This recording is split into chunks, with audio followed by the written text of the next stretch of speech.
కంటిన్యూగా 5 గంటలు సీఎల్పీ సమావేశం కొనసాగిన అనంతరం ప్రభుత్వ విప్ బీర్లా ఆలయ ఎమ్మెల్యేతో ప్రస్తుతం ఉన్నాం. చెప్పండి, ఈ ప్రధానంగా 5 గంటల సేపు సీఎల్పీ సమావేశం జరిగింది. ప్రధానంగా ఏ అంశాల గురించి?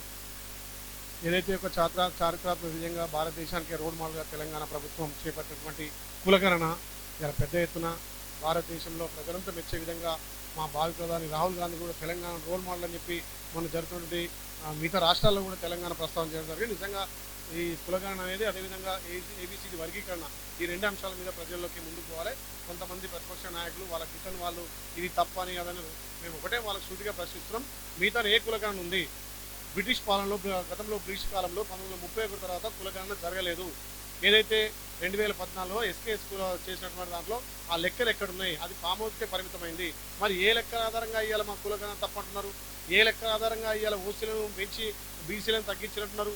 గతంలో కేసీఆర్ చేసినప్పుడు 51% చూపించారు. ఇవాళ మా ప్రభుత్వం 56.33% మేము చూపించినాం. గతంలో వాళ్ళు 114% కులగణన చూపించారు. అంటే 114 ఉంటుందా? దేనికైనా ప్రమాణికం 100% ఉంటుంది.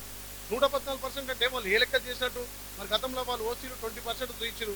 ఇలా మా లెక్కలో 15% అంటే ఓసీలు మేము తగ్గించట. వాళ్ళు ఏ ఆధారం పెట్టుకొని మాట్లాడుతారో వాళ్ళకి అర్థమవుతుంది. ఐలయ్య గారు, ప్రధానంగా ఈ రోజు సీఎల్పీ సమావేశం ప్రధాన ఉద్దేశం ఏంటి అంటే అసంతృప్త ఎమ్మెల్యేలు ఉన్నారు, మంత్రులపైన ప్రభుత్వం పైన అసంతృప్తితో ఉన్నారు. అందువల్లనే ఈ రోజు ఈ సమావేశం ఏర్పాటు చేశారు. ఎక్కడ అసంతృప్తి లేదు. అందరం కలిసికట్టుగా ప్రజాపాలన ముందుకు పోతున్నాం. మా గౌరవం ఏ రకంగా కూడా మాకు ఇబ్బంది లేదు. అందరం కలిసికట్టుగా ప్రజాపాలన నిర్వహిస్తున్నాం. ఈ ప్రజాపాలనలో మేము సీఎల్పీ పెట్టుకున్నాం. స్థానిక సంస్థలు వస్తున్నాయి. మేము చేసినటువంటి కులగణన కానీ మేము చేసినటువంటి ఏబిసిడి వర్గీకరణ మీద ఏ రకంగా ముందుకు పోవాలి.